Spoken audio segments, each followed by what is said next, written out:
touch the sound of silence, and in the naked light I saw 10,000 people, maybe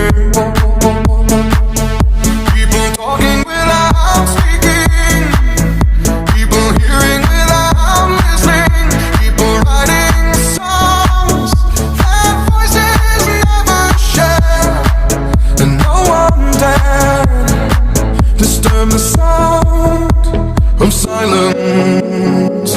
Fool said, you do not know. Silence like a cancer grows.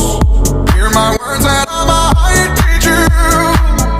Play my arms and I might reach you.